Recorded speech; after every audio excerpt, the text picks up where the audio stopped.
And happy Friday, everyone. Welcome to this week's new episode of Breakfast with Boom. I'm your host, Mr. BoomStick XL. Ladies and gentlemen, we have an outstanding four-topic show for you today. We're a little light on guests. Dreadpool should most likely be here. He's probably running late from work because obviously, he works overnight. But we do have two folks here that are regular panel members. And like I said, I may bring in another, member to guest appear later on within the show. But listen, folks, what a great way to start our Friday off. I don't know about you, but I am up to my eyebrows, which are nice and trim, by the way, in games. It's just my God, is this not the greatest time of the freaking year? I mean, look, I'm a big child, right? I'll be the first one to admit it. I get very excited during the holidays. The minute we pass September and we start getting closer to Halloween, I start to get that inner child glow. Halloween happens, Thanksgiving happens, man, we get to Christmas. And this year, I mean, listen, I get it if you're an Xbox, guy or gal, maybe they haven't hit it out of the park on first party. And like I said, I gave them the righteous smoke for that. I think everyone did, and they took it on the chin because they knew that they deserved it. But I mean, listen, if you're a Game Pass subscriber, you cannot deny that. My God, there are so many games in there for you to play right now that you probably are having a hard time figuring it out. Of course, on the PlayStation side, they've had a banner year. Again, to discount, the couple of issues that they had with the initial launch of Gran Turismo and Horizon, it's a pretty banner year for Sony. Four AAA bangers, all first party. The Last of Us remake obviously looks gorgeous. I will definitely be looking for a $30 purchase this Black Friday. That's on my high list. And of course, what could you say about God of War? And no, I have not played it yet because I only have two hands, one brain, and it's just not enough minutes in a day. But let's get into the introductions. We're going to start first with Fuzzy Belvedere. What's going on, brother? How you feeling? I'm doing great. Glad to be here with you guys. And man, just so much gaming news and so much gaming going on. Game Pass has definitely been keeping the backlog stacked. But Indeed. man, can't wait to get into these topics. And yeah, glad everybody's here this Friday morning. It's going to be a good one. Yeah, it's good. Definitely going to be a good one. Now, listen. Obviously, you've seen me talk about it. You've heard me talk about it. You've seen gameplay. Vampire Survivors. My God, the more I play that game, the more I realize that this is probably one of my favorite games of the year. Now, is it going to be my game of the year? Probably not. Not because it's an 8-bit game, not because it's simplistic, not because you can play the game with literally one thumb. I mean, there's just so many games that are going to be in the top 10. This year specifically is going to be really hard for me, especially in the top 3. Sonic Frontiers continues to dazzle. Gotham Knights is just like really one of my favorite Batman games. Even looking at the Rocksteady games, there's just so much to play. I don't know how I'm going to figure it all out at the end of the day. But Web Dave, welcome back to the program there, brother. How are you? And, what do you got for us? Obviously, you dropped a big interview this week. Do you got something coming up this Monday? I do. Have another one in the can. All right. Right. Excellent. So I'm ready to go on that. Dude, this topics, man, it's like a breakfast buffet of goodness. I'm ready to dig in. Yes, you know what? I actually am. I love the way you did that, Dave. Look at all those puns you throw right in front of us this early in the morning. I appreciate it. Yeah, I mean, listen, at the end of the day, we're here to talk about gaming. We're here to have fun. We're here to chat it up with the incredible amount of community members, and I'm very lucky to have tune in to each show. We're already at 130 people here, and we're not even 4 minutes in. That's pretty humbling, to be honest with you, because I take nothing for granted. I'm always excited to get new viewers, to get new people checking out the show. And speaking of shows, yesterday, and Dave, we were talking about this. Thank you for the very, very nice compliment early before we went live. I got a chance to sit down for 75 minutes with not only King David, but in a rare occasion, I got to have Hogue Law for the entire show. Normally he comes on Breakfast with Boom. We get him for 20 minutes. Boom, he's in, is out. But him and King David, my God, they knocked it out of the park. We covered everything that was going on with ABK, especially with the new EU Commission statements from the knucklehead that works for the for their platform and was out there saying things he probably shouldn't said. It was enthralling, to be honest with you, to sit down with these two behemoths and chat it up for 75 minutes. If you missed that live, folks, get over and check out my sit down interview with King David and Hogue Law. Fascinating stuff yesterday. But listen, I want to get into one of the first topics, folks, and this one is, to me, probably one of my favorites to talk about, simply because, well, right now money is a difficult situation for a lot of people for a lot of reasons. Unfortunately, the world is in a bit of a recession. Things continue to go up in price, and our salaries are not going up in price, which means that a lot of people are having tougher times to make ends meet. We're coming up on the holidays, and if you have children, if you have nephews, if you have loved ones, if you have neighbors and friends that you consider extensions of your family, and you want to celebrate them by buying them a gift, especially if they're a gamer, that might be harder this year, for sure. That may be harder.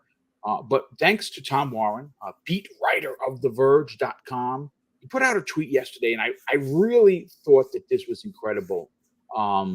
He says this, folks: Microsoft said it wouldn't raise Xbox console prices over the holidays, and in fact, they did say that. So it's cutting them for the holidays instead. Starting today, which of course was yesterday, the Xbox Series S is now permanently $249 for Black Friday, and it's believed that it's going to extend through the Christmas holiday, but of course we will see, and even ships with holiday-themed packaging. Here are those details.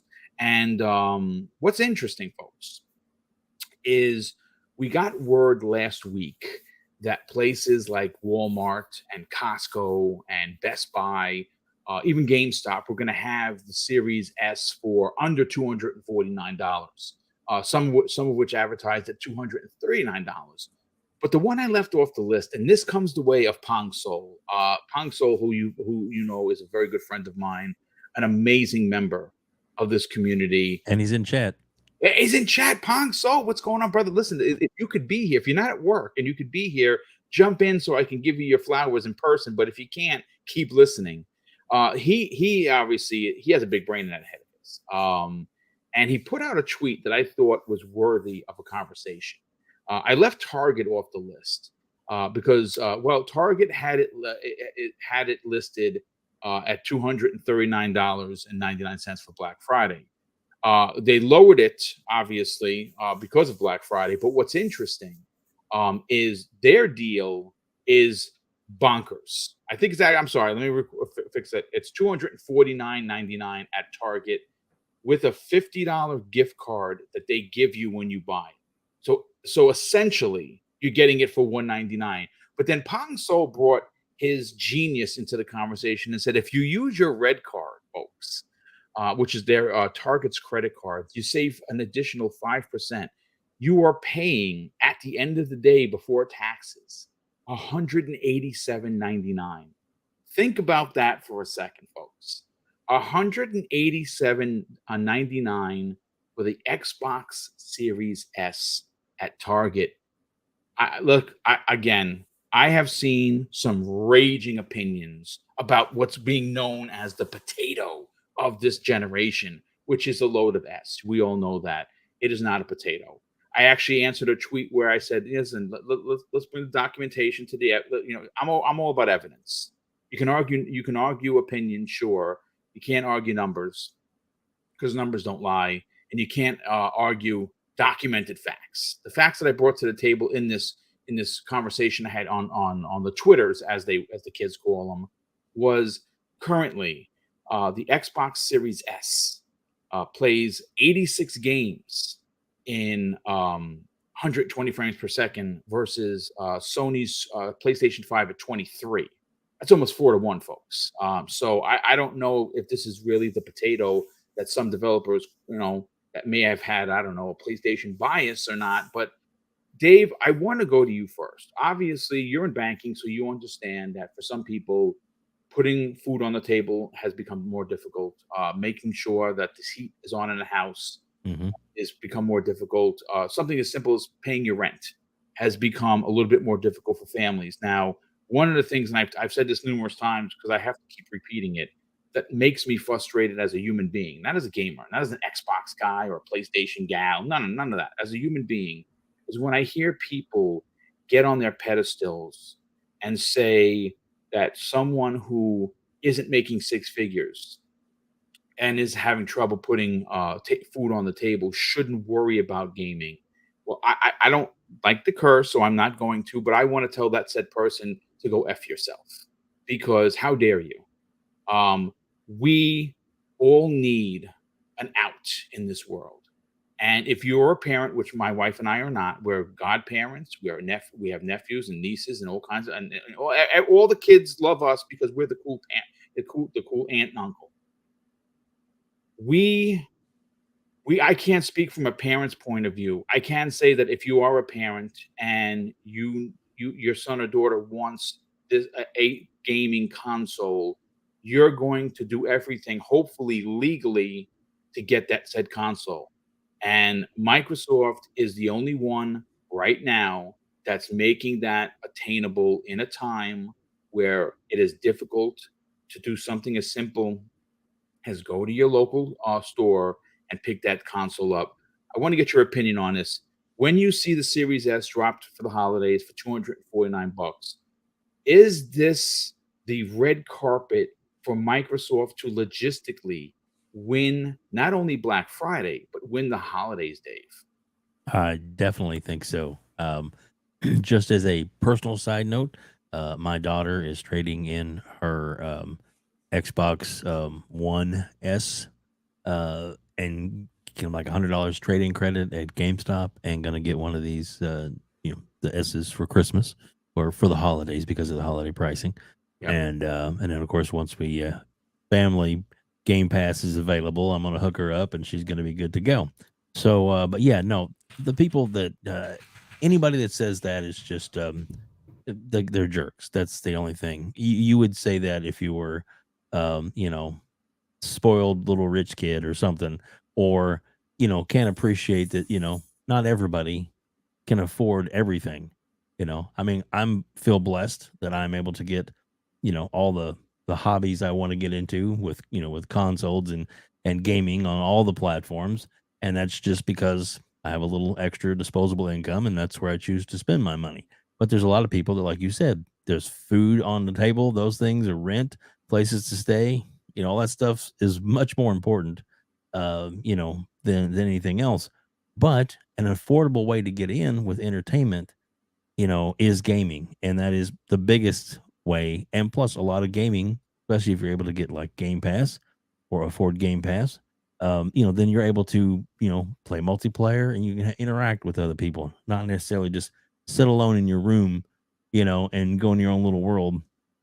You're able to interact and play with family, and there is so many benefits to gaming that far outweigh the detractors. At one point, it was kind of a, and you were there for all that, for the times when it was like, you're a gamer. People would point at you. Exactly. And to be honest with you, when I was a manager at GameStop, and this is just, I hired the best people, but I would look at a lot of female gamers that came in, and I'd be like, are you interested, in a job? Because, and it's not to like, oh, you got some hot chick playing games, but the whole thing was the diversity, Yeah, that's the key. That's the key. Absolutely. of, Hispanics, and African Americans. And I just want to be the old fat white guy playing games, be like, come on in, kid, let's, buy some games. I wanted it to be everybody, my assistant manager and my manager is the key. 100%. Exactly. Well said. Yes. And then you have like other females or African American or people that would come in and play games, and it was like, oh, cool. It was them they were seeing behind the counter to work, to and the nice thing about places like GameStop and places like that is that, if you're low on money, like GameStop has this great deal going on too, but not just to push GameStop because I used to work there, but you can trade in cell phones, games, gaming books, old games you don't play anymore to help bring the price down even further, to help, get the parent in the door, to get them the item that they want for the kids for Christmas, their entertainment. And, and once the family plan is available, I think that's really going to open up to a lot of different people that, maybe, Uncle Pete has a good job and he's able to get, Game Pass family. And Yep. then he may have a nephew or a cousin or some of his kids that don't necessarily have the money or the income to get into Game Pass. Well, he can kind of gift them their membership, sign them up on his plan, and then they're able to enjoy it. And that, hey, that's part of your Christmas. I get you, you're on my Game Pass plan for the year. And oh my gosh, that's going to open up so many different ways, to get out there and to get, to get the amazing, content that's coming out. But the anybody that says it's the deal is the, if you can't afford it, you shouldn't be doing it. That's stupid. Yeah, that's dumb. I honestly, as you know, I'm pretty transparent with this community.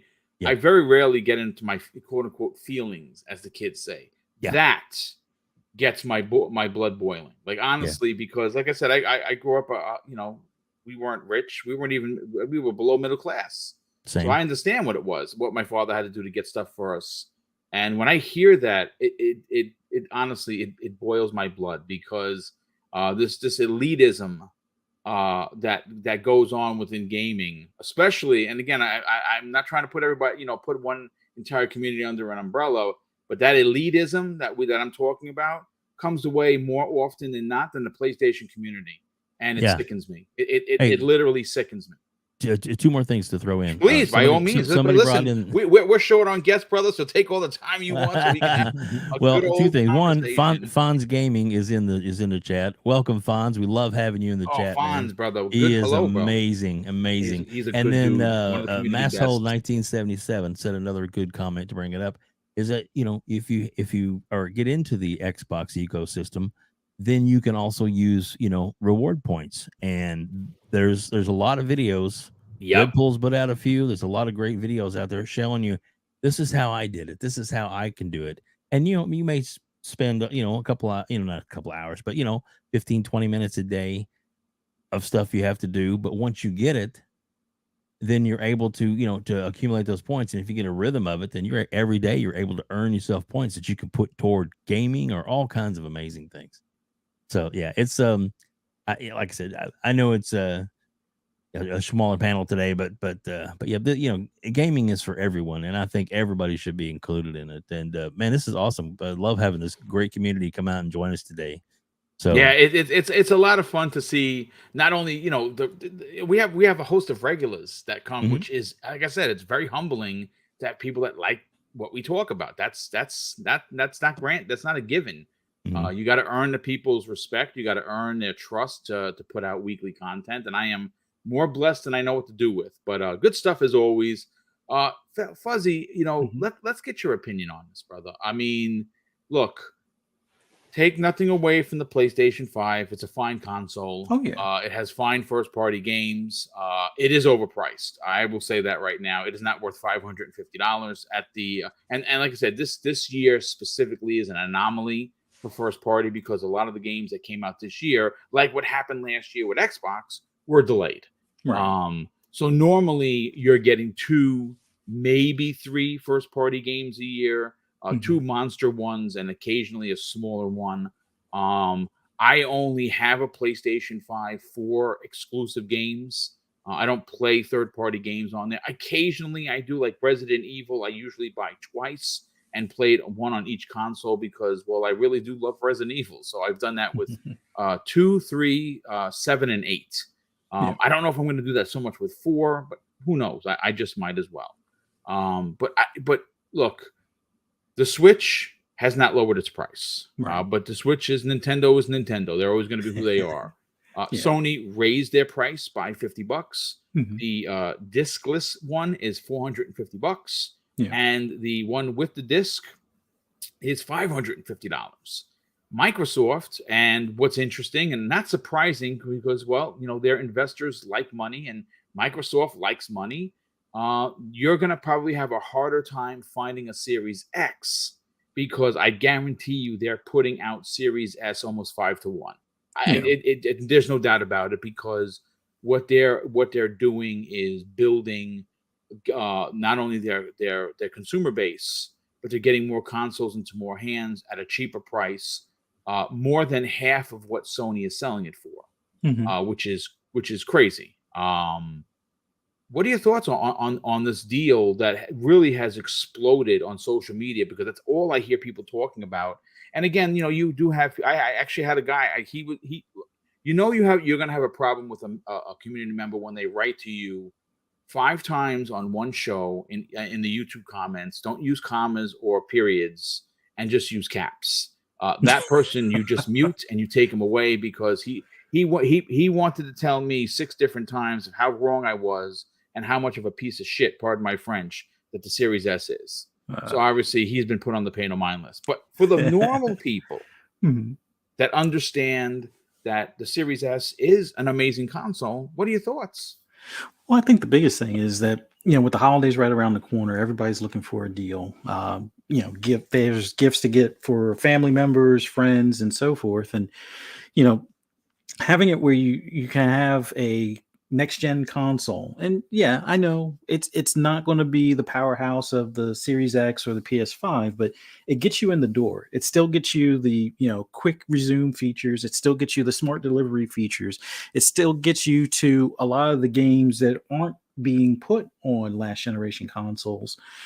It's a remarkable deal in the sense that pretty much for about half the price, or even less than half the price, you can get this next gen console. And as far as the comment where it comes to people that may have smaller means, they shouldn't be into gaming, it's like everybody has to have an escape, or not necessarily a vice per se, but it's one of those things where if you're just going to live, check the check and not have anything to look forward to at the end of the day type of deal, gaming is that escape for a lot of people, or it's that thing to look forward to at the end of the day.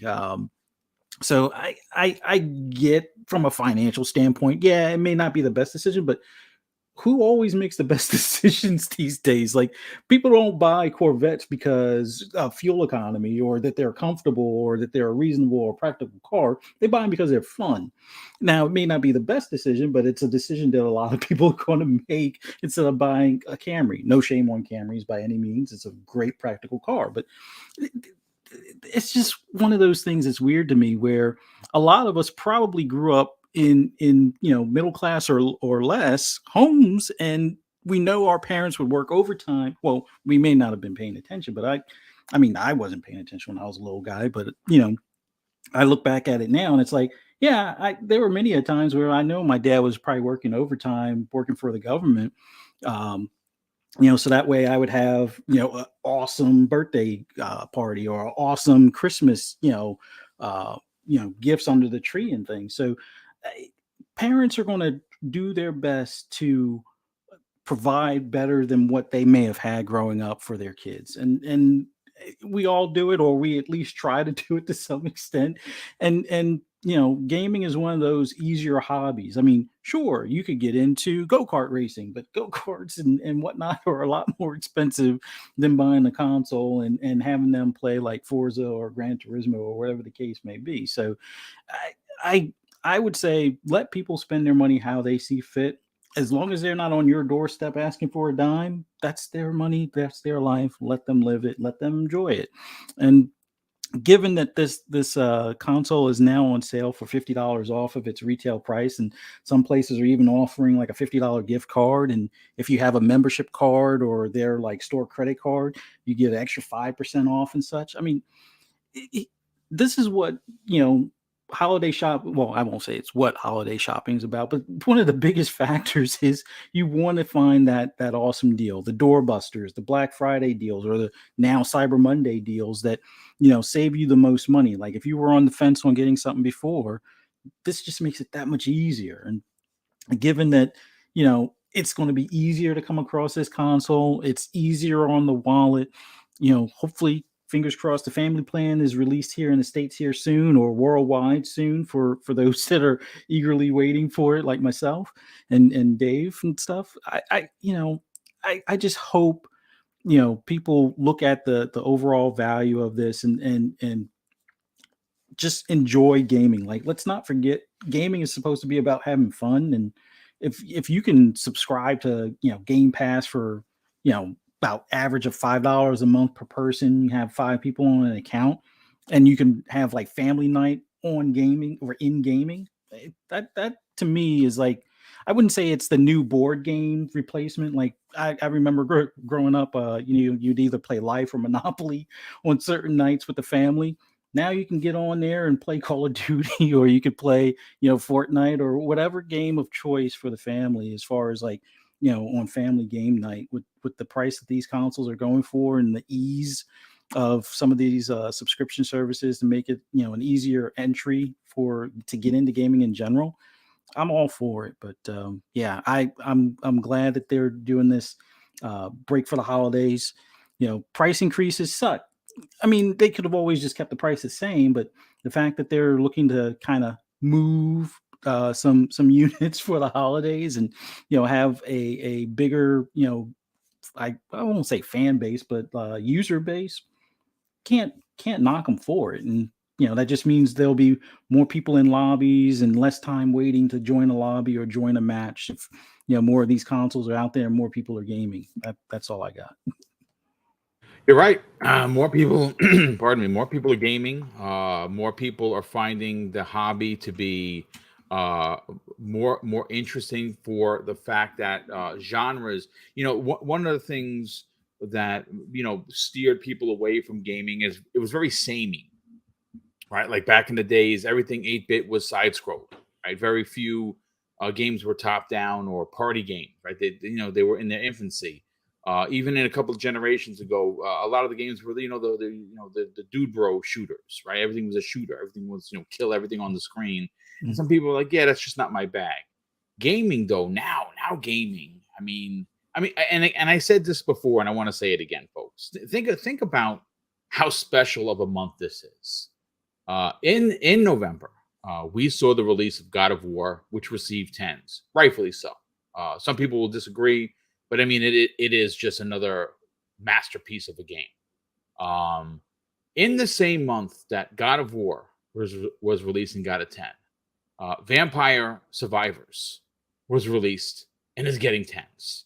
And in that same conversation, hand-drawn work of art from Josh Sawyer and the team over at Obsidian in Pentiment getting 10s. Think about that for a second, folks. How lucky we are as gamers that in the same sentence as a AAA behemoth known as God of War, you can take an 8-bit classic that turns Castlevania on its ear, getting 10s.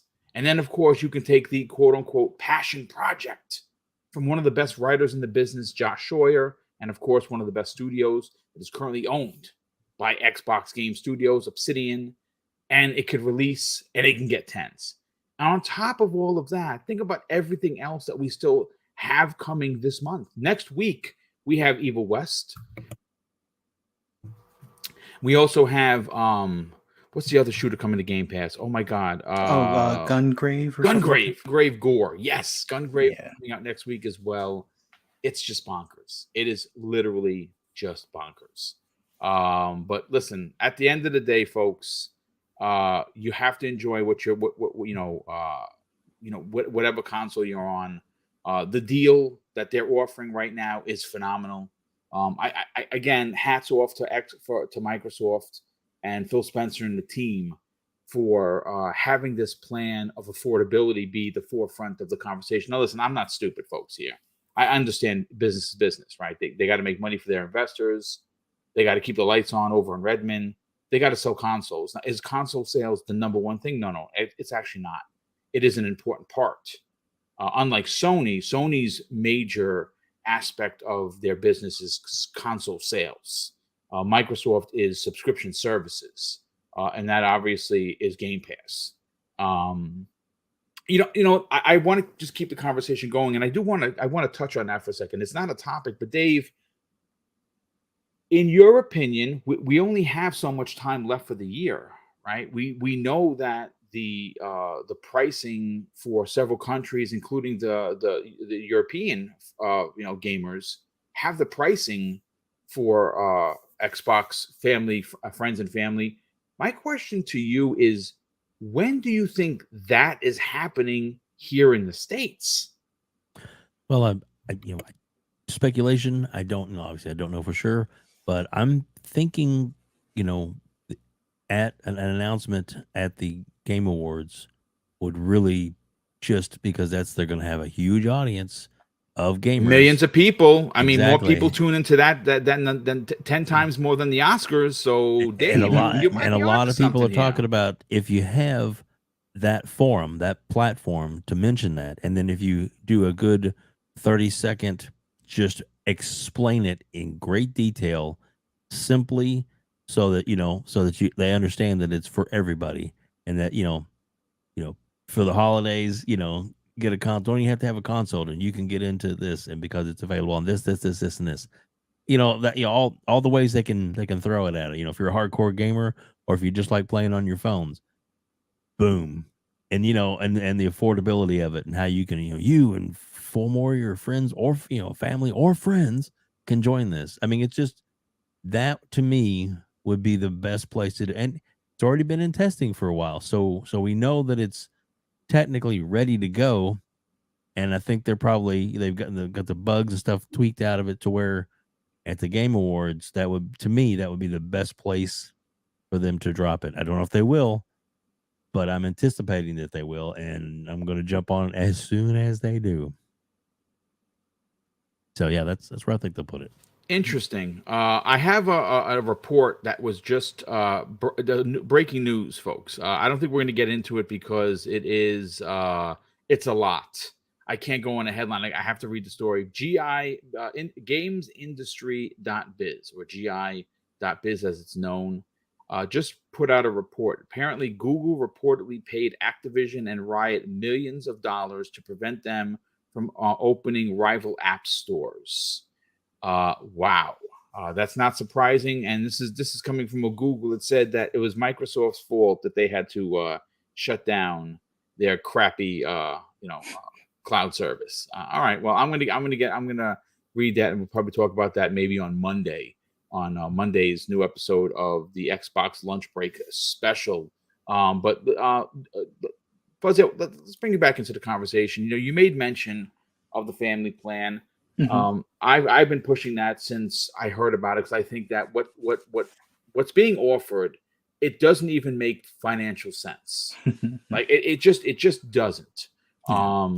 The amount of, like I said, if you don't know what we're talking about, the friends and family plan allows for you to put 4 additional people on your Game Pass account for $5 per person. So if you're like myself, I have my nephew Tyler and have a good friend of mine, I'm going to put them on there because I'm paid up until the cows come home. So I know that it's going to be prorated, and I'm going to have to, during Black Friday, buy some additional Game Pass subscriptions in the 3 block months, in the 3 month blocks, I should say, and just hold it until I add them, and then when they prorate it, add it at the back end. So I'm paid up for the full 3 years. That's what good business people who want to save $1 or $3 do, right? Yeah. For you, is Dave onto something here? The Game Awards. Listen, say what you want about Keighley, and I've had my complaints about him. I think that he's incredibly important to the industry. I just don't like his shenanigans. I think that he gets very console worry for someone in his position, which is a bit sad. He's supposed to, love everyone because, well, all of these platforms come to him, for his show. He definitely shows his PlayStation bias sometimes, not all the time, but sometimes for sure. But he does bring in the eyes. Say what you want about him, about the way he does his business. You can't argue that the Game Awards have become potentially as big as E3. Millions and millions of people watch this show, and a lot of normies watch the show. Dave might actually be onto something here when he says that with all of these eyes watching this, Super Bowl event, for gaming, that might be the best time to put out what Xbox Game Pass Friends and Family is. What are your thoughts on that?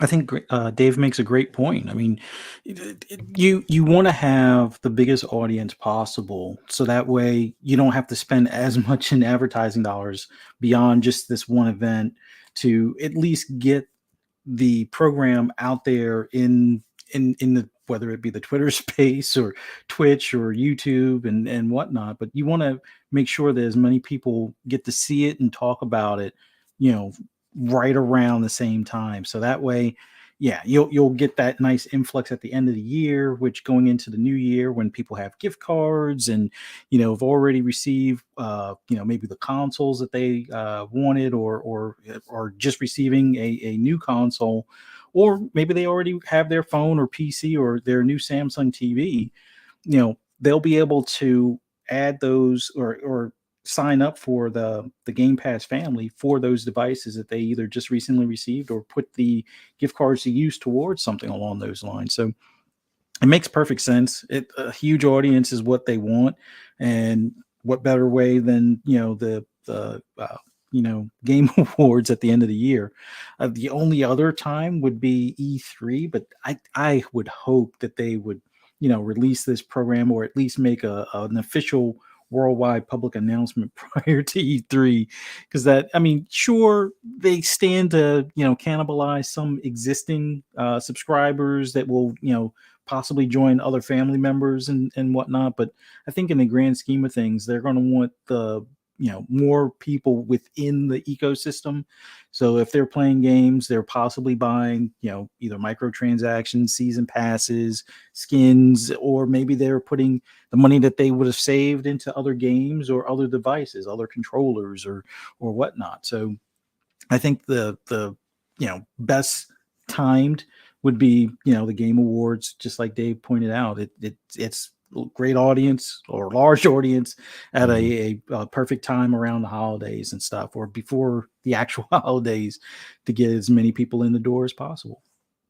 One thing I want to add to that, Boom. Yeah, sure. And thanks, Fuzzy. but I hope that if they do, announce it there, that they not only emphasize obviously console and the system and all this kind of stuff, but to at least at some point explain, even if it's in just as small as a run, that it's a family plan would be ultimate plan, that mobile devices, your computer, your tablet, your system, your console, everything pretty much it's so that they know it's everywhere. It's like somebody at Christmas or holidays, that I'll play on the school. Oh wait, I don't have to buy them a console, or I can't afford them a console, but I can get them this, and we can play it on my Samsung TV by just downloading the app and getting a controller. Those are the things that I hope they emphasize and can try and explain it easily within a 30-second to a 45-second commercial spot, so that they can that's the only drawback about this. We know it because we're gamers and we understand it. But there's definitely some parents out there that would like, what?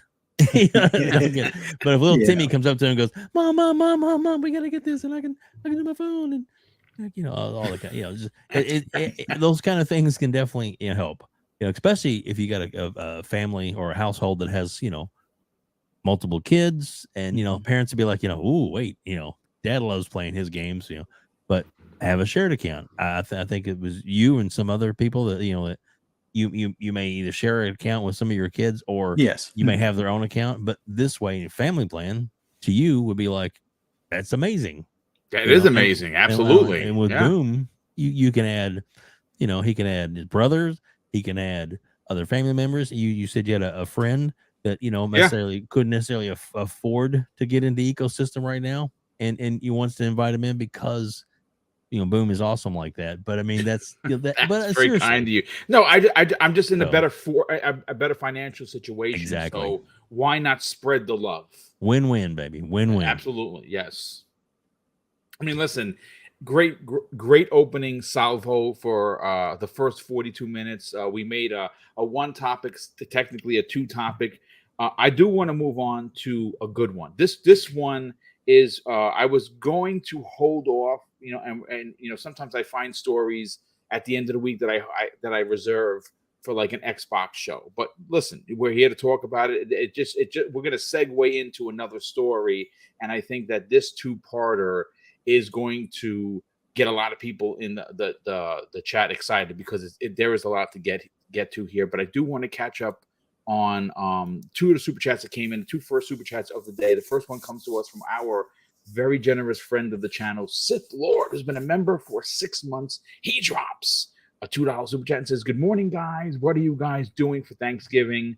Well, I'm going to be on definitely potato peeling duty for sure, at least for the yams and the potatoes. I'm also going to be, I'm going to help Mrs. Boom. I'm going to try and, watch a little bit of the parade. I'm going to pick some family members up to bring them over. I'm definitely going to be trying to get some gaming in. And listen, I know before we get into the story, Fonz could not be here today because he was working. He just jumped through, but he did say that he is off on Black Friday and he wants to come on the show. So originally I wasn't sure if we were going to have a show, but if you even if it's only an hour, because we didn't have a lot of guests. I'm here for you, buddy. Oh, so there you go. So far we got Web Dave and we have Fonz guesting. We might have one or two other people that normally are working. Pong Soul, I'm looking at you, brother. We'll see if we can get you on here. Maybe we can have like a rotating show on Black Friday. That would actually be super cool. Yeah. So yes, there's going to be a show on Friday. There will of course not be a show on Thursday, but the rest of the week we will have shows. So yeah, thanks Fonz for offering to join us on Black Friday. Thank you, Dave, and obviously Fuzzy, if you could be here, we'd love to have you as well. Oh yeah. But listen, I did pull a story. This one is very interesting. It's one I'm very excited for because one of the criticisms I've had with Microsoft, or specifically Xbox, that I have only a tad bit with Sony, is legacy IP. Legacy IP for old bastards like myself are incredibly important. Now, kids that are 20 years old or in their 20s will not know who Joanna Dark is, will not remember Perfect Dark. But I do, because I played it on the Super NES. I'm not Super NES, the N64. Then, of course, we got a chance to get another version with the launch of the Xbox 360. Wasn't the worst thing, but wasn't the follow-up that we all wanted, right? Well, right now, Crystal Dynamics, which is owned by Embracer Group, which broke my heart, not because I hate Embracer Group. I think Embracer Group is great. The head guy at Embracer is pretty much a Phil Spencer for Europe. That's what he is. I really thought that Crystal Dynamics and Eidos Montreal, along with all of these IP, these legacy IPs, could have come to Xbox proper. And unfortunately, they couldn't make the move because they are now hunkering down to finish off the ABK deal. But a story was run, and it was posted by VideoGamesChronicles.com and written by Tom Ivan. Headline says this, folks. Crystal Dynamics claims Perfect Dark development is going extremely well, end quote. Embracer Group also provides updates on Tomb Raider and Guardians of the Galaxy in this story. And why I thought it was interesting is because we had heard that there was some trouble with Perfect Dark because a lot of people from the initiative who started this project all left. They were all like high profile producers and people in lead positions, and on paper it sounded like the initiative was going to be like this incredible hub of talent. And I was worried in the beginning, and my worries wind up unfortunately coming to fruition, is when you put too many chefs in a kitchen, sometimes it spoils the broth. And that's what seems to have happened. Too many people wanted to lead instead of just working coherently and together. And well, that's what happened. Well, according to the story, it says this, folks. I'm going to read verbatim from the actual website. It says, it was announced in September 2021 that Xbox had signed Crystal Dynamics to co-develop Perfect Dark, which is the debut game from Microsoft's new in-house studio, The Initiative. And according to the transcribed notes by VGC, it says that we're working on the iconic Perfect Dark game, and the project is going extremely well. Now, this comes the way of the Crystal Dynamics and Eidos Montreal's CEO Phil Rogers, but he had some other things to say, guys, and I'm going to get right to that. He says, what's been so promising internally is seeing how our team took on this opportunity, a new way of working.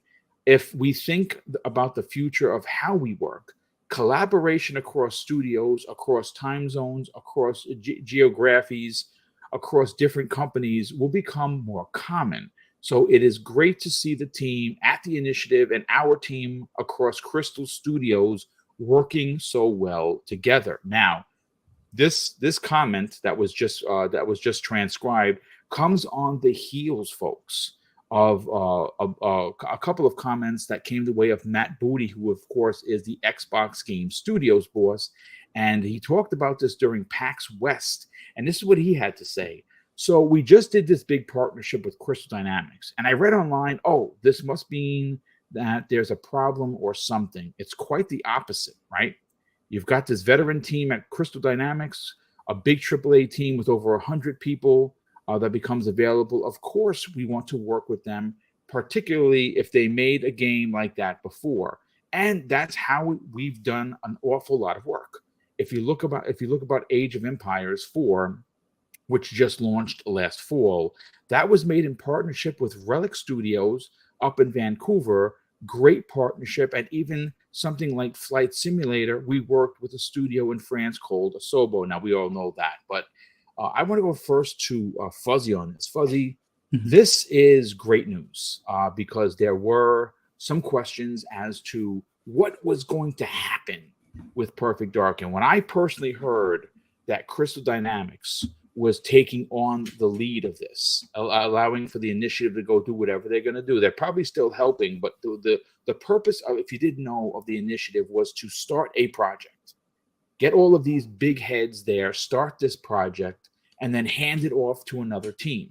That's what the initiative is there for. They're not there to start a game and finish a game. They're there to start it, hand it off, and then work on something else.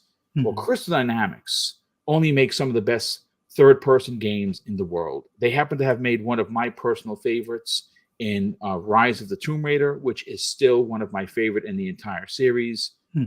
When you hear their president, I guess it's unlikely he's going to come out and say, yeah, the game shit to bed, so we're in trouble. He's not going to say that, right? But Phil Rogers, he obviously is running Crystal Dynamics and Eidos Montreal right now. He had something to say that I thought was very interesting. What are your thoughts? Well, I think it's good to hear from them as far as what their outlook is, as far as the studio and the game itself. I think a lot of the concern was that it didn't seem like, I guess that was what Initiative or the Initiative as a studio was pitched as. So I could see some of the people's faces when they heard the news. It's like, oh no, what's going on? But considering Initiative means to kind of like take the bull by the horns or to start something, it kind of fits the name of the studio. So that should have kind of put a lot of those worries to bed. But aside from that, having Crystal Dynamics, considering I think it's his last name is Gallagher, who's the head for the initiative, bringing in his team or his former team to work on it. He already knew Daryl Gallagher, actually, yeah. yes. He already knew the quality of the staff that was there. So to hand it off to a team that he's already worked with and knows their capabilities was, a sign that he was putting it in hands that he would trust, and that them coming in to kind of finish off the game, much like what the quality of games that they've put into like Tomb Raider and such. Although, yes, I know there's the Avengers out there, which that's completely out of their normal genre, and this isn't meant to be a live service game or anything remotely close to that. It's more to be along the lines of like a story-driven narrative, third person's perspective, much like Tomb Raider or any of the series. I think this is a good sign that hopefully this game will be able to launch or release here within the next couple of years. But yeah, I think the biggest thing now is that after all of the oh my god, talent's leaving and oh this is handed off, but yet you see other games where support studios are kind of like a normal thing in game development. I mean, just look at the rolling credits. As far as any game you start, there's usually multiple studios or billings listed in that. So I think it's awesome to hear an update on where they're at, and hopefully maybe at the Game Awards this year, or I'm assuming at least by E3 of next year. We'll see some updates. Yeah, we'll have gameplay for sure. I would imagine at E3 for sure. This is gonna be one of the games that we see. Yeah. But it's good to know that they're everything's on track, and I can't wait for this game to release. Yeah, Abnormal Status and says so. He's asking in the chat. So Perfect Dark will be a third-person game? No, I don't think so. I think it's going to be first-person, like its original 2. I don't know. I'd love a third-person mode, but I think it's going to be first-person. I hope they have it where it's choosable. I'm hoping they do not quite like what Grand Theft Auto did, but yes, it would be nice if you could do first-person or third-person, or maybe third. Yeah, kind of like Fallout, where it gives you the ability to do one or the other. I mean, good stuff. I want to welcome, before I bring Dave into the conversation, Justin saying, what's going on, brother? Thanks for joining us. I know this was a last-minute ask, but I appreciate you being here, brother. We're going to get your opinion on Crystal D and the comments momentarily, brother. But thank you so much for joining us. Definitely appreciate that. Web Dave, let's bring you into the conversation, brother. Mm-hmm. Crystal Dynamics has a history of making great games. Obviously, say what you want about about Tomb Raider, which one being your favorite. Say what you want about the Avengers. Now, the Avengers, graphically and story-wise, was fantastic. There were some of the middle stuff that wasn't good. Obviously, some of the things that I disliked was the loot box thing. I didn't like that. I didn't like the loot for the characters at all. If you just purely played the story was good. I think one of the big controversies is the characters didn't look like their MCU counterparts, which that bothered a lot of people. Didn't bother me at all because, they look like faces that you'd see in the comics, which I read all of them, so it was fine. But when you hear Crystal Dynamics has taken over as lead dev, where does your confidence fall in line when it comes to whether or not Perfect Dark is going to release as a AAA bomb or a mid-70 tier game? Oh, I think it's going to be on course to be a AAA title. Going to be a hopefully a mega hit. Fonz had said in the chat, and I tend to agree with him. I don't know that we'll see gameplay quite yet on it at the E3. It is possible, but they seem to have reined some of that in because of their 12-month out type forte, the newest thing. But who knows? It'd be great if it was ready to go and they were able to show it. I would love to see it. I mean, and it doesn't necessarily mean they won't show another some kind of teaser type trailer or maybe a concept type trailer, but I don't know. But yeah, I think that them being on the team it's going to be amazing, and I personally hope that they do make it to where there's a choice, because I love playing, like the Tomb Raider and games like Tomb Raider that, like the God of War perspective, like the over the shoulder type. I enjoy that gameplay, and I think that game would work well with that. Same way with like a Splinter Cell, type game, with that, especially if there's any stealth parts involved, which we don't know yet, you know. But if it's first person, I'm good with that too. I just the assets that they have, the work that they've put into it ahead of time, the team they have assembled, um, the expectations are extremely high for this game. That it's going to be Reach beyond. that it's going to be absolutely amazing, and let's just hope that, like I said, Microsoft, these days now, that with the delay of some of their other big titles that they did, they know where they need to come in at. They know that Yeah. they need to come in with a product that's going to be gobsmack you. Absolutely, just whoa! What is this? I want to Yeah. play this. I And agree. I think that they're really going to put an effort in to make sure that when they are ready for us to see it, it's going to be worth seeing. Well, what has me personally excited for Crystal Dynamics taking over is what you see on your screen right now. Obviously, like I said, Rise of the Tomb Raider, one of my favorites. But the way that Crystal Dynamics brought back Lara Croft is what I'm hoping happens to Joanna Dark. Remember, yeah, there was a point in time where Tomb Raider was just being doled out year after year after year, and each experience was worse and worse and worse. Now, some of the PlayStation, so some of the PlayStation games were not terrible, but they weren't the greatest.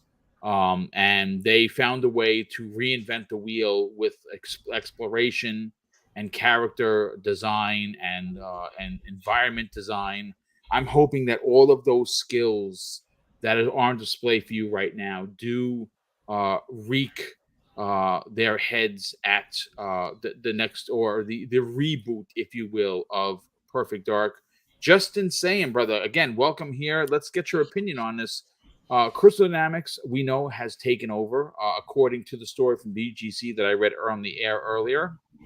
Apparently, development is going extremely well.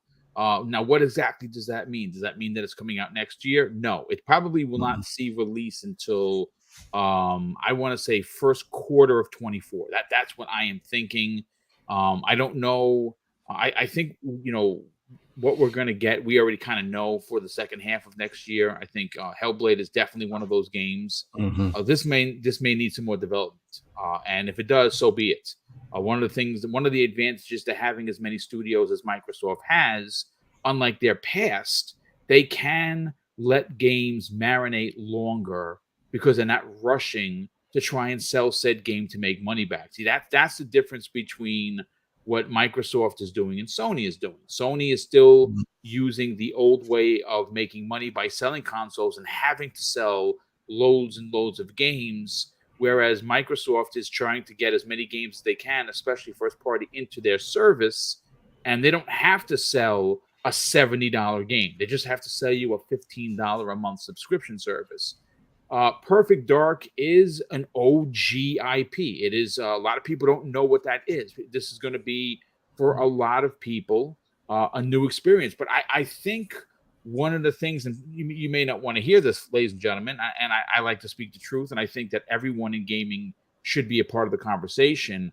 The female demographic right now in 2022 is as potent and important to gaming as any male demographic, and I think it's closer to almost a 50-50 split. There are as many gamer girls as there are gamer guys, and I love that about this industry. And I think there's an opportunity here, folks, to see a powerful female-led character in Joanna Dark make a return and find a new audience. But what are your thoughts on the development going extremely well? until they say that it's not, I'm going to believe them. But, Microsoft's going to have this problem where they're going to have to, pull back on the reins, which is the complete opposite problem that they're having right now. You're going to have games piling on that got pushed back because of this pandemic. And it's just going to turn into crunch, not the kind of crunch staying after working, but all these games are just going to come out at one time.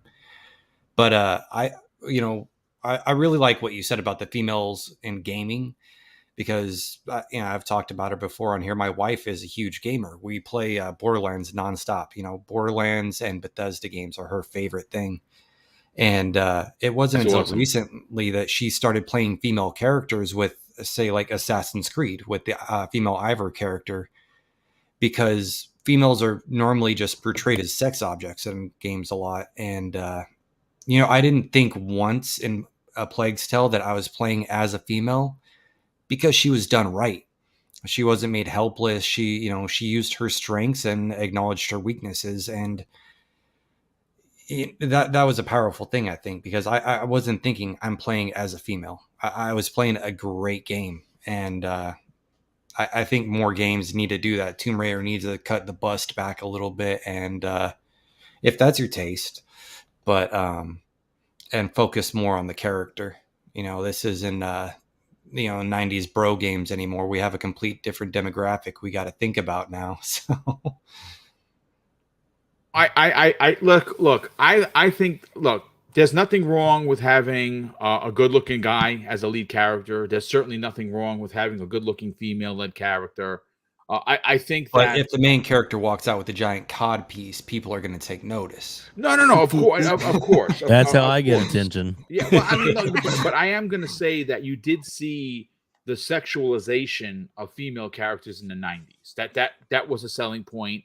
I mean, that's where booth babes were infamous from. Mhm. I mean, listen, there's nothing sex wrong. sells and absolutely. Yes, companies are there to make money. So listen, at the end of the day, there's nothing wrong with having a good-looking character of either ilk. But I think that for me as a gamer, I'm more interested in the story being told. I'm more interested in the environments that I'm traversing in.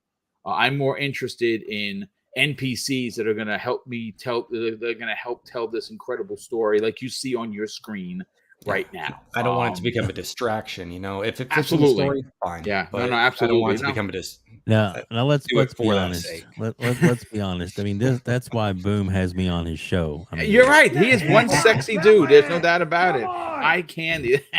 I love it. I love my it. baby back, baby back, baby back, baby back, baby back ribs. I want my baby back, baby back, baby back, baby man. back, baby back ribs. Chili, baby back. I feel better. I can see Oh, the very $1 good. super chats rolling in. Yeah, listen. If We need that's more the guy- fat bastard. I'm here for you, baby. I love it. Well, listen. Listen again. A great topic that I want to segue into the next big one. And this one is a bit of speculation that had made the rounds about a month ago. Obviously, I've said it before. I will keep reiterating it until it's fixed. Because I like third-person, story-driven, over-the-shoulder type games. It is right now a weak spot for Microsoft first party. They're aware of this. This is why we're going to get games like Hellblade. This is why Fable is in development by Playground. This is why we have a bunch of other games that are going to offer third-party experiences, that whether they're first-party or second-party deals or even third-party deals, are going to come to the service. Now, Sony on the Sony side, that's what they do best. They tell these movie-like experiences using a very specific third-person perspective that I like. Now, not a lot of people dig that. I understand if you don't. I'm not going to argue with you. Maybe Horizon looks too much like God of War and maybe God of War looks like too much of like The Last of Us. If that is your beef, I'm not going to argue with you because they are very samey in that way. But I personally like that, which is why I want to see Microsoft bring those types of games to the conversation. And there are two studios that do it very well. Eidos Montreal, which gave us last year's Guardians of the Galaxy. And I will say this, if you missed out on that game for whatever reason, and maybe you're, you're not an MCU, gamer. Maybe, the MCU doesn't do much for you. I look for it on a Black Friday sale, folks. Please play that game. Guardians of the Galaxy was incredible, and even more so than the graphics and what the characters look like. I'm here to tell you that the story, folks, was James Gunn level good. Like, he had nothing to do with it, and the story that was written, it seems as if it came from James Gunn himself. That's how good of a story it was. A shout out to the storyboard, the story team for Guardians of the Galaxy. It was incredible. So that is what Eidos Montreal can bring to the table. What you see in front of you is what Crystal D can bring to the table. And currently, they are owned by Embracer Group. Embracer Group has done a lot of investing in 2022. Some people consider their investments a little over the top, to be honest with you. They have spent a lot of money. Well, yesterday, Stephen Totilo. Now, if you don't know who Stephen Totilo is, well, I'm going to tell you who he is. He obviously is the creator of the video game website Axios. He also is the co-author of Axios Gaming Newsletter, which I get monthly. I quite enjoy them. I enjoy what he writes and how he writes. I like Stephen's work a lot. He's a former member of Kotaku, the EIC, and DM for Signal. But he put out something yesterday, folks, that I thought was incredibly intriguing. And it came on the heels of the story that we just talked about from videogameschronicles.com. And he put out this tweet, folks, and it says this: lots of news coming out of Embracer Group tonight. Mystery 6-year deal with several industry partners involving multiple large games. Now, I'm going to tell you right now that at least 2 of those are probably Xbox or Microsoft. Dead Island 2, the game that's been in development since I was 6 years old, well, that has been delayed to April 28th, 2023. And I'm hoping that game does come out and it's good. It looks really good. I'm going to buy it. I can't wait. Volition, makers of Saints Row. Well, folks, they have been folded into Gearbox Studios. Some of their investments, according to Steven, are slow to make money. And they're currently, folks, and this is where we get into the weeds and we get into speculation town. Pong Soul and mine, Pong Soul, myself, I think we've added Steel Rain to the co-mayorship. Mav is also a part of the co-mayorship of Speculation Town. Folks, there's an internal review underway, and according to Stephen Totilo, may lead to spinning off several internal companies. And folks, this is where I get excited because, look, I've said it before. I've said it 5 times. Hell, I might have said it 10 times. But when Crystal Dynamics and Eidos Montreal were sold to Embracer, I wasn't sad because Embracer is a bad publisher. Embracer is very, very mirror image to Microsoft. They allow their developers to go do what they want. There's no hassle. I love the CEO of Embracer. I think he is, like I said, he is the European version of Phil Spencer. But my heart broke. My heart broke because I said, my God, for $300 million, and I only have like $200 million in the bank. So, listen, so $300 million is a little bit more than what I have. No, I'm kidding. I have nothing. But $300 million, folks, for these 2 studios and 50 plus IP was like, it's like going to the Dollar Tree, bro, and finding all of your favorite video games, and you're like, oh my God, they're $1.25 each. This is great. That's what this deal was like. $300 million was a drop in a hat, so to speak. But this is what came out of their investors meeting, and it's a very long paragraph. I'm not going to read it all, but I'm going to read you the title and what Stephen has highlighted that I thought was very interesting to this conversation. It says, new initiatives to capitalize on our strong position. And what Stephen Totillo has highlighted here is one result of such efforts is to capitalize on the value we have created in this transformative partnership and licensing deal that we have worked on with several industry partners. This deal covers a range of large budget upcoming games over the coming 6 years. We expect the whole or parts of this deal will close during the fiscal year. Thereby, it would improve predictability, low business risks, as well as provide a positive impact on our cash flow and profits. It would also enable further investments into making even greater games based on both established and new IPs. Now, why this is interesting, folks, is because they are talking about this internal review. Now, what this internal review is looking into is, do they currently have too much and not enough to work with? And if in fact that is the case, well, some of these internal studios that they might have just purchased, like Eidos Montreal, like Crystal Dynamics, could be sold for as much as 3 times the amount, maybe even 4 times the amount for profit.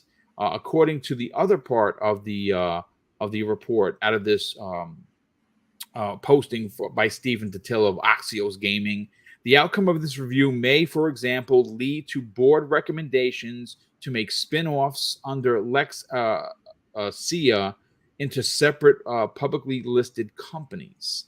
Now, what's interesting, and again, this is complete speculation. We've heard the commentary that Microsoft reached out to them and said, "Hey, listen, if you buy these 2 studios, when we're done with the ABK deal, we'll pick them off for you for 3 or 4 times the amount." I don't know if that conversation actually happened or would actually happen, but it's interesting, and why there's some substance to what I'm saying is we have it confirmed, right? We just talked about it. Crystal Dynamics is working on Perfect Dark, but what's amazing and why there's more smoke to it, there's more, when they say there's more, where there's smoke, there's fire, and when there's fire, there's ash. Well, Eidos Montreal is hard at work with Playground Games on Fable. Think about that for a second. These 2 studios that were just purchased for $300 million, along with all of these IP, are working on Microsoft first party, so the partnership is deep. The question is, are these 2 studios potentially being shopped by Embracer Group for Microsoft once they're done? Or maybe it's going to be a long partnership where they sign a 10-year contract where these studios will continue to work on DLC and sequels. Let's go to Fuzzy on this. Fuzzy, this is a very interesting one. I'm really interested to get your thoughts on this. What are your thoughts on the potential of Crystal Dynamics and Eidos Montreal joining Xbox Game Studios, and where Microsoft would potentially pay as much as 3 times the amount to get them there? It's funny. We kind of speculated on this prior, and it seems like we may have been onto something, or maybe us speaking. You like that, right? We were ahead of the curve.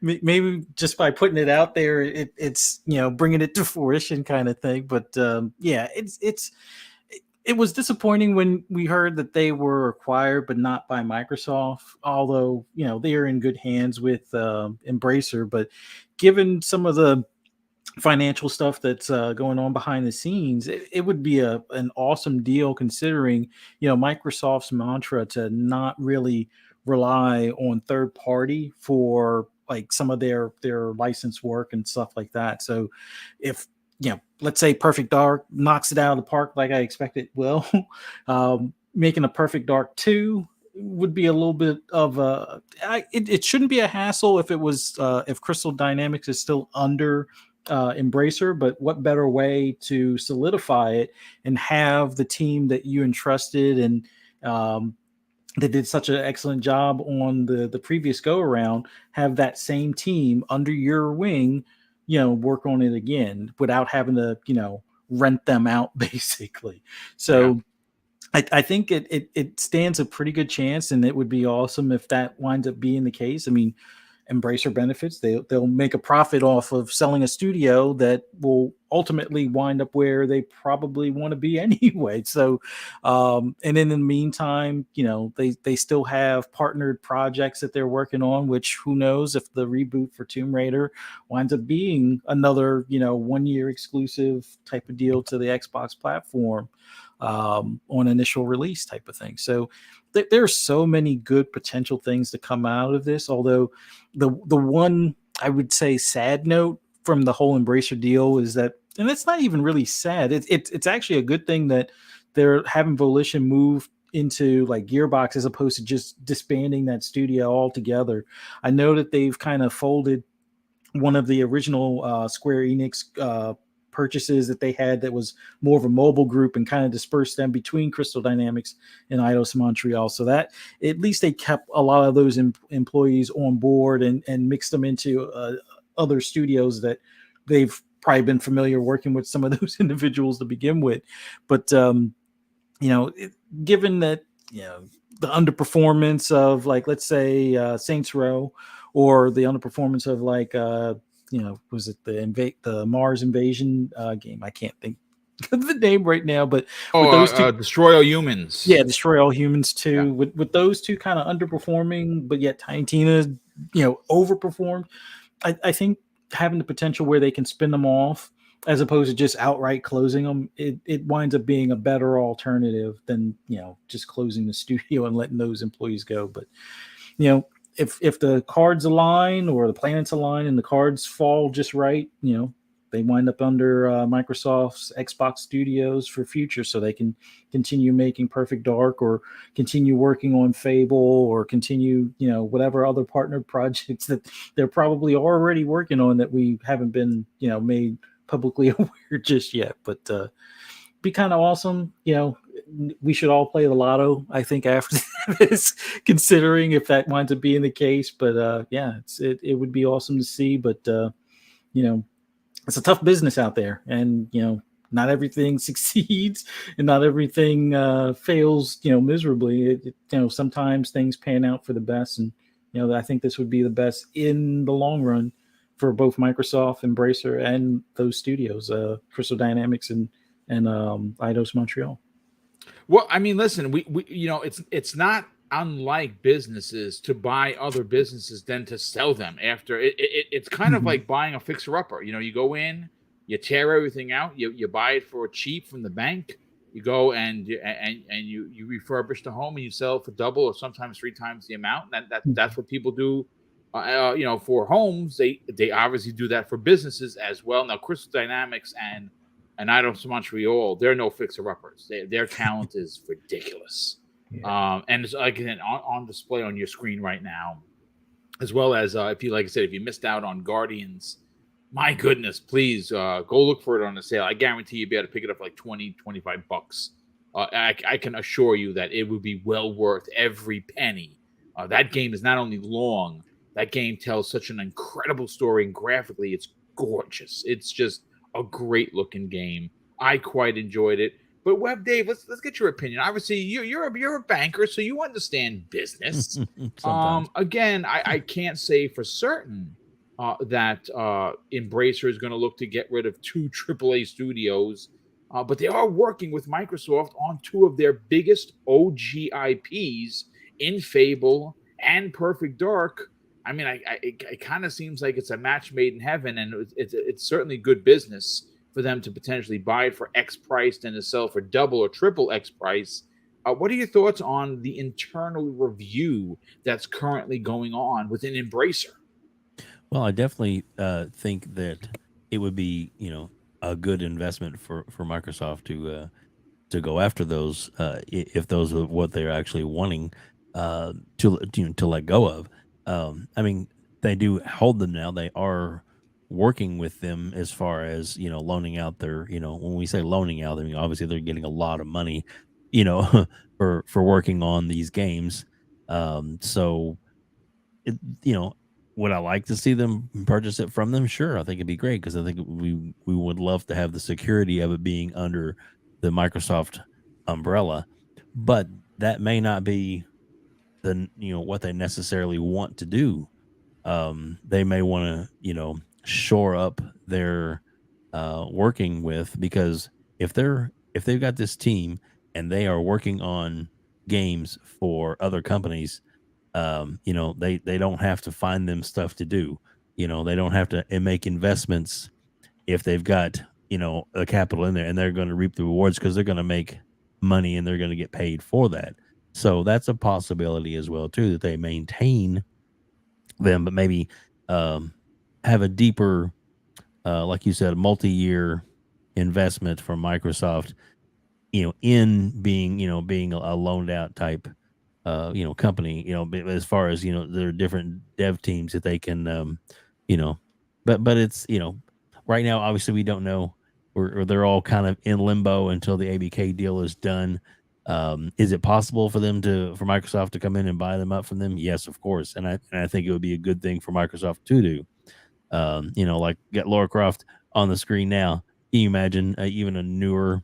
I mean, this little game looks great still, but can you imagine with the new graphics and the things that they can do with the hardware now, how much they could do with a game like this?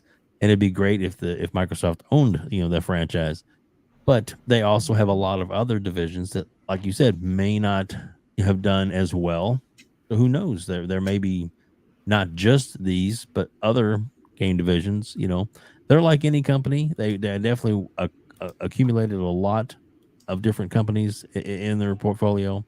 But it may be time to certain ones maybe need to go to continue their profits and refocus other teams in a different direction.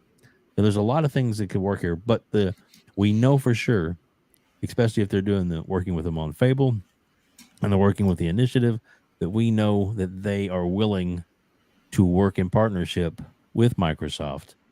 So that's a win-win either way. But yeah, it's the way they were talking about it. It definitely, because I don't think they would make that kind of announcement or that kind of public if they weren't looking to make some moves. So hopefully it's to Microsoft and not to another company. No. I'm going to say this. I think there's something to be said about the fact that Tomb Raider was mentioned. I know that a couple of years ago, when Rise of the Tomb Raider was announced as an Xbox exclusive, the world nearly shat its pants. Right, like it was like the worst thing to ever happen in gaming, and of course, when Microsoft does things, it's always the worst. When PlayStation, it seems to be okay, and we saw this even someone like Ryan McCaffrey, which is this is probably what broke the straw that for the camel's back for me with him as an Xbox representative, is when he came out and he basically called this deal bad for gaming. When he was one of the first ones to come out there and say, "Oh, how dare Microsoft do this?" And just a couple of years later, again, this is why I never went back to listening to his show or having respect for IGN for that matter, is the fact that he came out and he applauded Final Fantasy VII being exclusive to PlayStation, which of course he got a lot of flack for, and rightfully so, because I don't know how you are supposedly an Xbox representative and you turn around and you condemn them for trying to have games for their fans. And at the time of this deal, Phil Spencer had said they don't have their own Nathan Drake. They just don't. They wish they did, and this is the way to do it. And it's unfortunate that the game, as great as it was, and it did sell well, not of course to Square Enix's point of view, because Square Enix, they're just bad business people over there. It is from like I said, getting these two studios to work with with Xbox, whether that is long term or to outright buy them from Embracer, is something I'm looking forward to. But I do want to get to Justin on this. Justin, what are your thoughts on Embracer potentially? And again, this is just an opinion. Again, it's probably wrong, but heck, we never know. I would love to see these two studios that have master class developers working for them. They have master class IPs under their belts. Do you think it's a possibility that through this internal review, this actually could happen? Yeah, I think anything's possible. I've been watching them since they bought THQ Nordic and wondering what they were doing, because they bought it right around when Kingdoms of Amalur Re-Reckoning was coming out, and that wasn't going to be a huge sell. So I was wondering why they kept buying up all these developers, why they kept buying them up, and it looks like they bought them in the craze, and now the bill's coming due. So I honestly think they're just going to work for anybody they can. They have a lot of talented developers, a lot of development communities out there that are like a lot of Xbox first party games. So I think they're just going to work for Sony. They're going to work for Xbox, and they're going to make their money where they can. I really think they're like Tencent. They're except better. I really think they're just going to go where the money is and hold on to what they have. But with making money, if they get an offer they can't refuse, which it seems like that's what Microsoft has been doing lately, they'll definitely sell. Yeah, I mean, listen, they're currently working together, so we know that there's a relationship there. Embracer Group has a lot of games currently on Xbox Game Pass. They do have a good business working relationship as well. Companies love stability, and that's one Yes. thing Microsoft will provide for them is working stability, long-term contracts. Yeah, absolutely. One of the things that hurt a game like one of my favorite OG IPs is Killer Instinct. Killer Instinct went through developers like you change your socks, and there's not a current Killer Instinct 2 because they can't find a developer to make that said game. That is one of my biggest concerns with something like Perfect Dark getting a reboot, because it's being made by Crystal Dynamics. The game is obviously potentially probably again, this is just an opinion. They have a sequel planned. We don't know if there's going to be one. The game has to sell for sure, but it doesn't have to sell 25 million copies to get that sequel because of Game Pass. Like that's the outlier right there. So Game Pass allows for currently, and again, this is an opinion, I think they're closer to 30 million than they are 25. And when you could release a game like a Pentiment, for instance, would that game have sold? Josh Scheuer says no. The developer says without Game Pass, he doesn't think that game's a success. Is he right? Potentially. How many people here in the chat? We have almost 400 people here. Would have went out and bought Pentiment. Maybe I definitely 10%. wouldn't have. No, you wouldn't. I enjoyed it. Yeah, yes. I enjoyed the game. Yeah, and that's the point. That right there is the exact point of something like Perfect Dark. My concern was that if Crystal D did make it, and they are making it right now, what would happen for a sequel? Well, that would be sewn up if Microsoft purchased them. But you know what? I want to thank two super chats that just came in. Zatanna Bathory, thank you so much for being here, and thank you for the outstanding and very generous super chats of $2. Definitely appreciate you being here. Also, Jacob Novick dropped a very generous $5 super chat and says, watching. She says, good morning. First of all, go back to Zatanna. She says, good morning, everyone. Hit that like button. Thank you for saying that, because I get scolded, Zatanna, all the time by the likes of specifically Randall Thor. He tells me, boom, you got to tell people to hit the like button. I forget. I'm going to be honest with you. I'm too busy running the show to remember. So thank you for actually saying that. Please, for the love of Joe, hit the like button if you're here. And of course, if you are new, please consider hitting the subscribe button.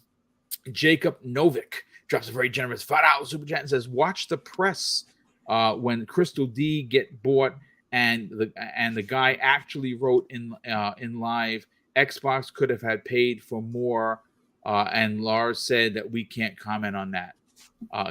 Can't comment on that yet. Yeah, Lars is the head of Embracer. He's the creator of Embracer Group. Him and Phil Spencer have a fantastic relationship. I think there's something there. That's just me. But Well, Lars is a gamer also, so they kind of bond over that dude's a diehard. He's a big old nerd just like us, bro. He's just a rich nerd. He started out, if you didn't know, by selling games he would buy and wholesale from his garage. That's how he started Embracer, and he got bigger and bigger and bigger. And he likes comics. I mean, if you didn't know, Embracer Group owns Dark Horse Comics, which has a ridiculous amount of IP, which we'd love to see those come to fruition as well. If you look at them over the past, like since 2017, they've with what they bought over 100 smaller studios. With all the larger ones, they have Saber Interactive and a bunch of other ones that they bought. And really, I think it's time for consolidation for them. They bought a lot, so you might be onto something with them selling studios, because they have a lot on their plate, a lot. Yeah. They have they own. I'm gonna get the exact amount of studios. I think it's something like 83 studios. Again, a lot of them are small. Let's call it like it is.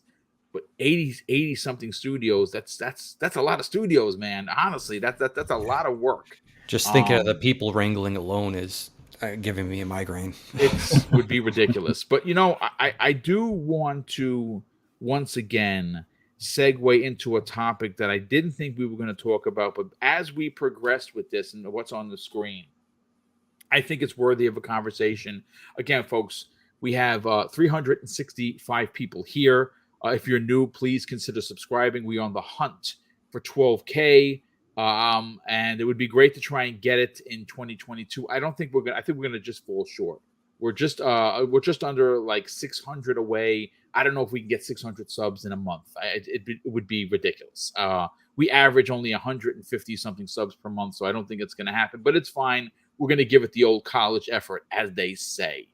And real quick, just to give people a reminder, this upcoming December, Mrs. BoomStick and I are doing something that we have never done before in the channel's existence. We are giving away $1,000 in one show. It's 10 $100 gift cards just in time for Christmas or Kwanzaa or Hanukkah, whatever you celebrate the festive month of December. The first 5 winners are going to be channel members. That's going to be picked in the first half of that Breakfast with Boom. It's our 5th annual Christmas with Mr. and Mrs. BoomStick. And we are going to then dole out the next 5 $100 gift cards to folks that are in the chat, that are in the live chat. But just to give people a heads up, if you are a channel member, if you are someone that constantly puts in super chats, you get extra entries, and we put all of those names. If you're a channel member, you give super chats, and you're in there. That's 3 entries, and we put it into a big picker, and the picker doles out the winners' names. And of course, just to confirm, all of our international brothers and sisters are welcome. If you live outside of the United States, we will send you that $100 via PayPal. And we will pay the transfer fee as well as the denomination difference. If your country's value is more, we pay that. You are not asked to pay anything. If you win, you win. That's it. But yeah, so listen, I do want to just talk about a topic that just popped into my head that I think is worthy of a conversation. A couple of years back, we talked about it a few minutes ago. Microsoft did something that they have never done before, and they locked up a year exclusive on Tomb Raider. Obviously, we know what happened with that. It set a terrible precedence with gaming media. A lot of gaming media turned on Xbox for this, which I thought was preposterous. Phil Spencer did several interviews, one of which he confirmed that the reason why the deal was done is because they don't have their own Nathan Drake.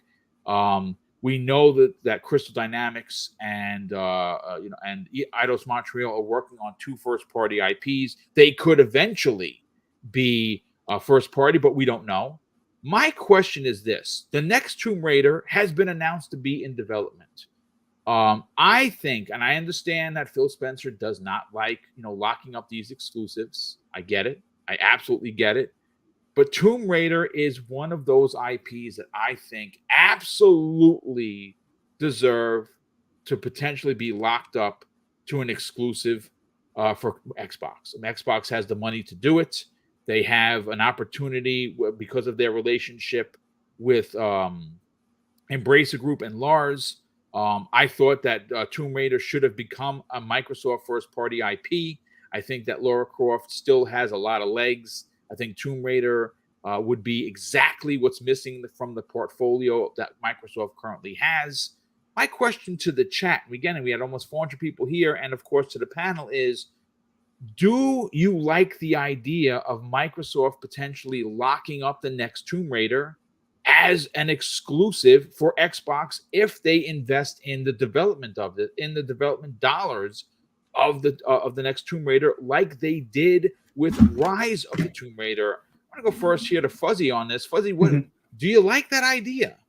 Yeah, well, see, here's the thing. I think, see, I'm for things being multi-plat and remaining multi-plat, but I think this one is kind of a safe bet in the sense that you already have, Uncharted on PlayStation. Now, we don't know if they're going to ever do an Uncharted 5 or if they're going to do like the Lost Legacy as a new beginning for that Uncharted series type of thing. But I would think for the most part, having it as an exclusive to the Xbox platform, which would include PC and cloud and TVs and phones and things like that, I think would be fine. It doesn't have something along the lines of Uncharted. And I mean, we know that they're working on Indiana Jones, but I don't think that that's going to be exclusive with it being a licensed IP. I'm assuming it's going to be multi-plat. So if Tomb Raider should happen to become a, either timed exclusive for a year or permanent exclusive, kind of like the way Street Fighter 5 was, I don't think it's that bad of a deal in comparison, where you do have a similar game on another platform if you should happen to miss out on that particular one. Or when people used to say, oh, just buy a PS4 if you want to play Spider-Man, just subscribe to Game Pass Ultimate and play on your phone or your PC or your web browser or what have you type of thing. So I think it would be perfectly fine. I know it's not normally Phil Spencer's go-to as far as locking down exclusives and things, but I think it's a genre that would be fine if it's just to this one platform, much like similar things that are on the other platform that would compete with it or be along similar lines type of thing. So I would be fine with it. But I know the gaming media might do like they did last time, but we'll see how it pans out. Yeah, I love the idea. I don't think it's catty. I don't think it's console war-ish. Just look at what Sony has done with locking exclusives behind the PlayStation 5. Final Fantasy 16 is locked. That's probably a permanent exclusive. Final Fantasy 7 is a permanent exclusive. The other game, what the hell's the name of it? It's coming out next year. Forspoken is also. I mean, it's a timed exclusive. At least how much? Well, we don't know. 2 years, potentially, maybe 3. Who the heck knows when it comes to Sony? And we've seen other deals. Street Fighter 5 is a great example. That game. I mean, we know why it happens. Capcom was really in trouble. They needed to make that deal, and Sony put some development dollars into it. And there you go. There's history. I like the idea of Microsoft taking on a cohesive partnership with Tomb Raider. And locking that down to an exclusive. Now, I personally look, folks. This is some people may take this as the wrong way. I think it should be a straight up permanent exclusive, not a timed exclusive. It should be, if Microsoft puts the money in. Well, as the great and late Richard Pryor said, tough titty. They have the money, they're investing. You work it out, lock up someone else, Sony, like they're probably going to or have done and just haven't announced yet. I think you use the relationship with Lars and Embracer to your advantage, and you do in fact take this IP that and again, I out of the 3 Tomb Raiders that Crystal Dynamics did, I did not enjoy the last one the most, and I don't think that was actually Crystal Dynamics. I actually think that was Eidos Montreal that did the third one. I didn't enjoy. I quite enjoyed it, just not as much as what you see on your screen. And I'd love to see Lara Croft come back in a big way. I'd love to see her represent the Xbox brand personally, because they don't have a Nathan Drake. I mean, you know, we don't know what's going to happen with Indiana Jones. I don't know whether that's going to be multi-plat or not, because that wasn't a part that was announced before Microsoft purchased Bethesda, so you don't know. But Webb Dave, let's get your opinion on this. Yep. Should the next Tomb Raider be locked up as an Xbox exclusive, but not temporarily, permanently? Absolutely. And maybe that is the plan. If this other quote unquote deal, these things go through and Microsoft makes some purchases, maybe Microsoft already has it in their mind that we're going to get that too, because the license for that game is available. So, well, no, here's the thing. I'm gonna just to add to your point. Mhm. Stephen Totilo reported on his official Twitter account, mystery 6-year deal with several industry partners involving multiple large games. Mhm. I said at least 2 of those games are Xbox, and we Oh, know yeah. about 2 of them. I think there may be more. And they could all be with Microsoft. They don't necessarily have to be other companies. They could be, but they don't have to be. Right. Yeah, like I said, being a good, close relationship with them, with Microsoft, I should say, I don't see that they necessarily need to go anywhere else to get their bread buttered, as it were. So yeah, and you know, we talked about the company that make the flight sim. You know, they're not working for anybody else; they're just working for Microsoft. Now, Exactly. a lot of people, Sobo. like Sobo, a lot of people want Microsoft to own them, and maybe someday they will. But you notice they're not doing any games for other platforms or other companies. So far, so good. I like it. I like what you're putting down. Listen, just insane. Why don't you talk about this for a hot second? What are your thoughts on Tomb Raider potentially being an Xbox exclusive because they don't have their own Nathan Drake? Well, I think it makes too much sense because I like threes. Things always come in threes. And you want these big first party exclusives like Sony has to compete with Sony and say, look, we're just as good, if not better, on this sense. And you'll have Hellblade, Perfect Dark, and Tomb Raider. You have 3 strong female leads right there. It just makes too much sense for marketing. And you're not, you don't even have to market that they're females. And, as Webb Dave said earlier, I spent my time as a store leader at GameStop, and the female demographic is huge. The store leader I took over from, Wendy, female, and I handed the reins over to another female who's doing a better job than I probably ever did. And not because she's a female, because she's a more personable person. They're out there. We just need to start catering to them better. And I'm not saying pander, I'm saying cater to them because we're catered to as well. Yes. No, that's a fantastic point. I love how you clarified pander versus making them part of the conversation equally. I love that. And I think that's incredibly important. And that does get lost in translation, unfortunately.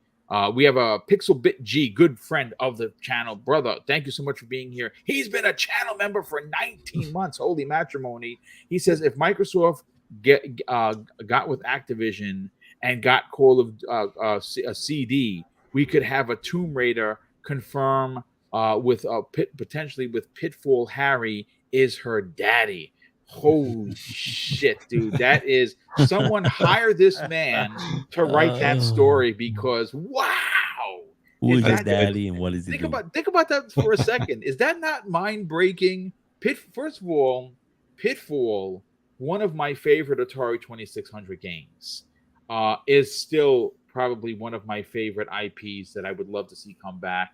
That would be pretty ridiculous if they took Pitfall and they used that lore to somehow be a relative or someone to Laura. Wow, That's crazy. That's just crazy.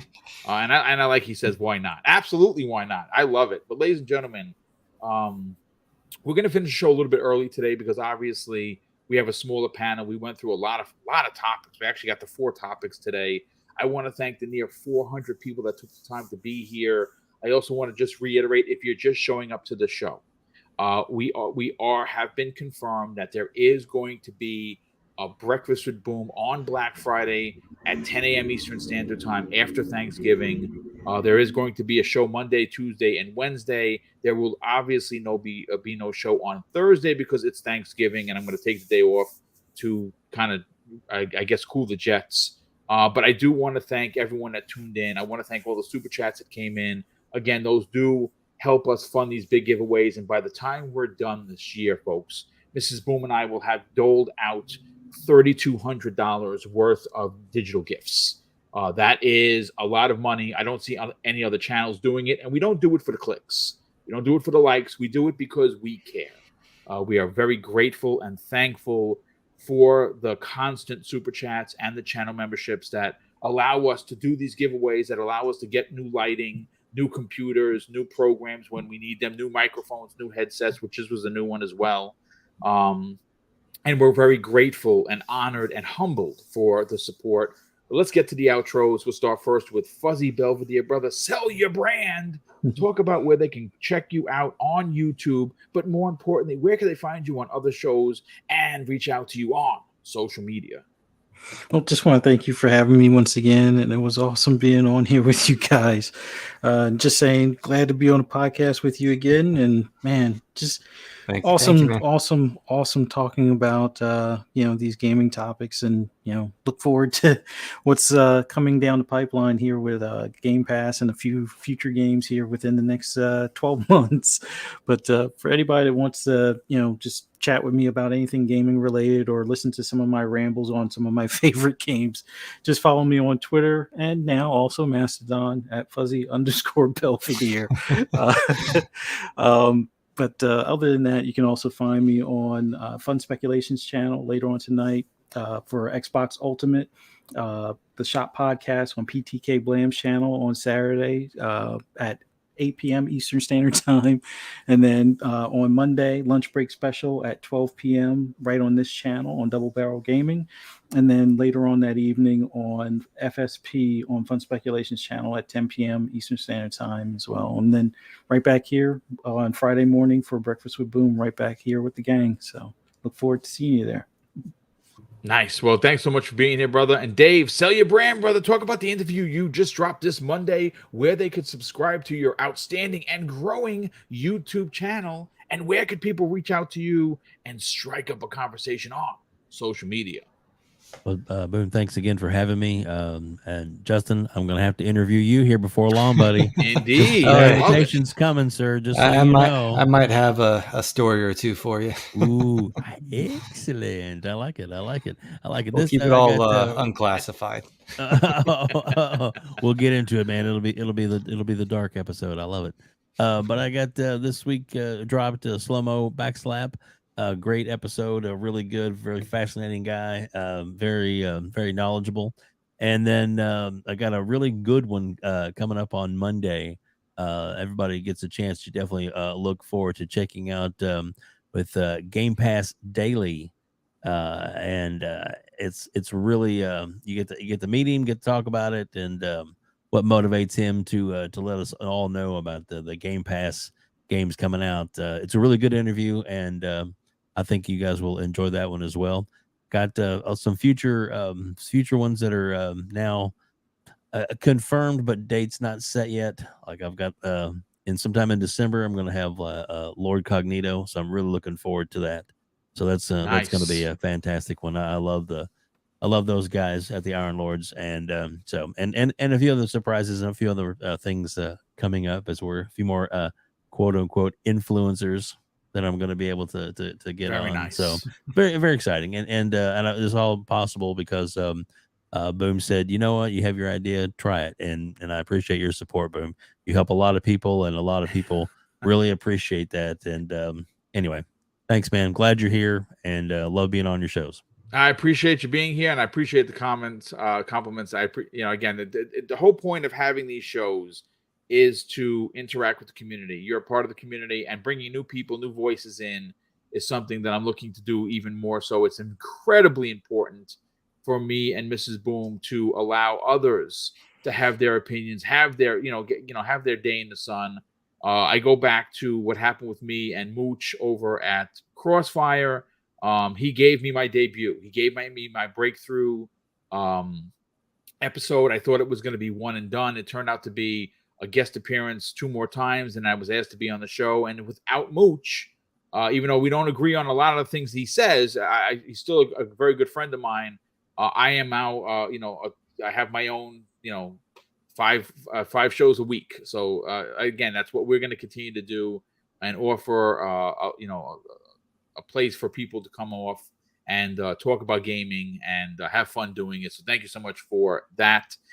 Justin saying, brother, thank you so much again. The second appearance this week, brother. Did great as always. Talk about what you got going on, and more importantly, where can people reach out to you on social media?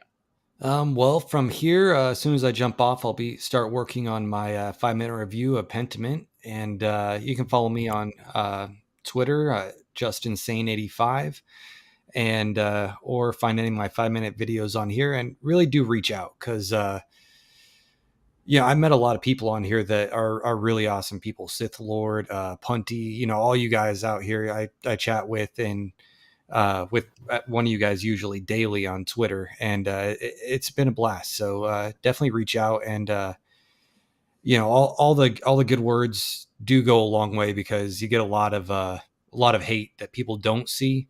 Yep. So the good words do go a long way to kind of bury that stuff, and it's been a great community so far, and I'm happy to be part of it so far, and I hope to continue to be part of it. So thanks, Boom.